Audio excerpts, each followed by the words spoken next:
a few points about the binomial theorem, but first delving into the binomial theorem.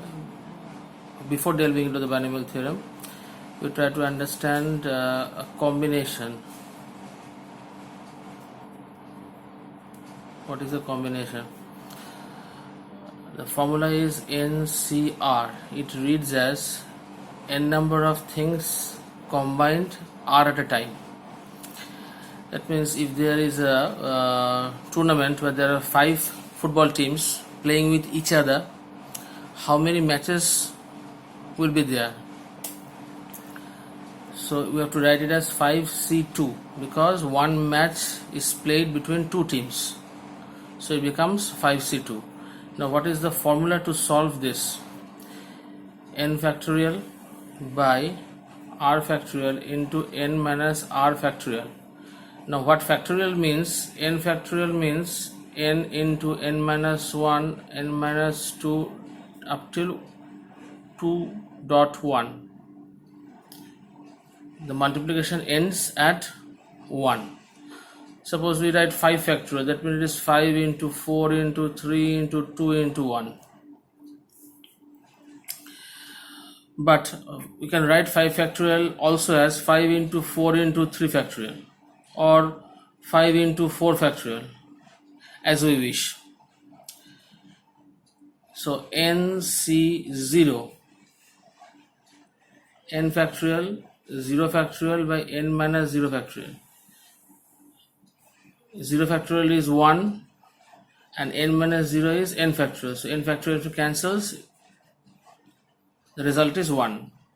NC n factorial by n factorial into n minus n factorial. 0 factorial, same thing happens. 0 factorial means once, n factorial cancels out. So the result is 1. Now, whenever we try to expand, suppose expression a plus b whole square, it comes out to be a square plus 2ab plus b square. The power is 2, but the number of terms that comes out after expansion is 3 terms. So if we denote the number of terms as r, so this is r is equal to 0, this is r is equal to 1, this is r is equal to 2. This number and the last number or last denoted number of r becomes the same, but we have to start always from 0, 0, 1, 2. So there are 3 terms.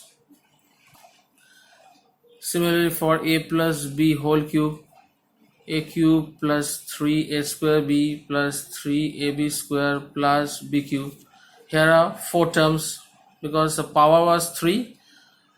Here are 4 terms. So r is equal to 0 for this term, r is equal to 1, r is equal to 2, r is equal to 3. Now we have to derive a general expression. We have to derive a general expression or general formula. Suppose we take it as a plus x to the power n.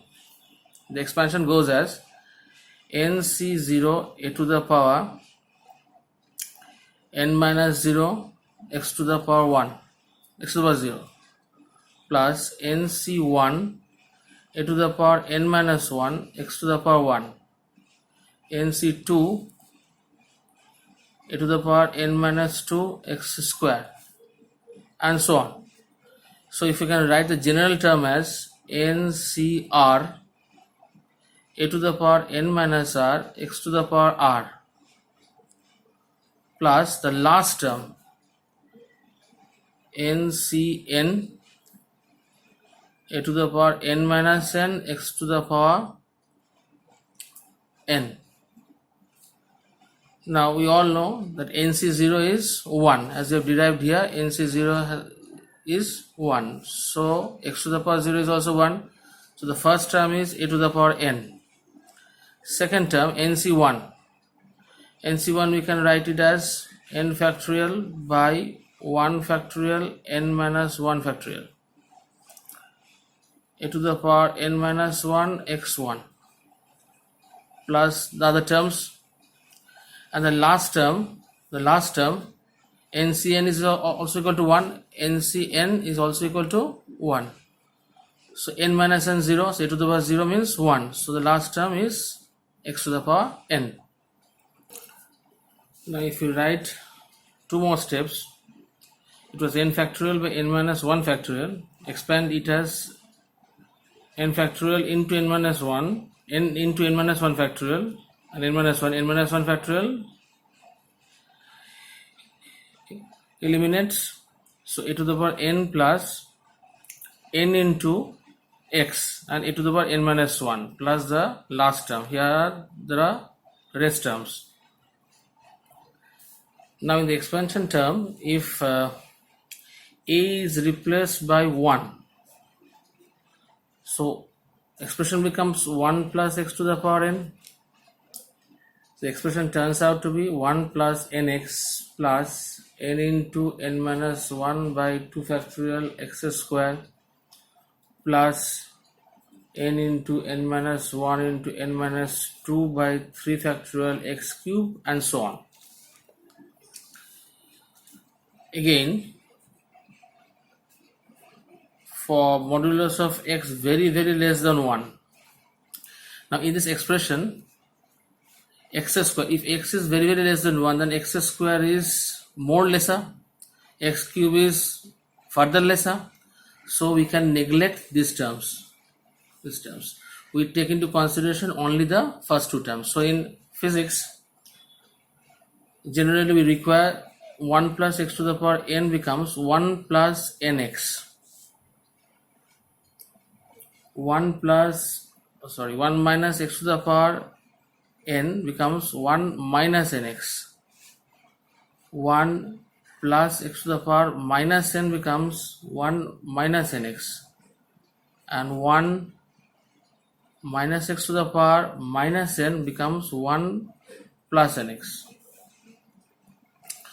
So if we can write the general terms or the expression into a single term, a plus x to the power n, so summation of r is equal to 0 to n cr a to the power n minus r x to the power r.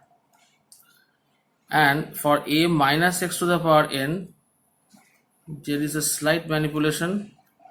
One term minus 1 to the power r comes first, minus r x to the power r. So for r is equal to 0, for the first term we replace r as 0. For the second term we replace r as 1. For the third term we replace r as 2. So for the first term, if r is 0, minus 1 to the power 0 becomes 1. So first term is positive. But for the second term, r is 1. So minus 1 to the power 1 means minus. So the second term is negative. 1 minus x to the power n, the first term is positive, the second term is negative, and the rest terms are neglected.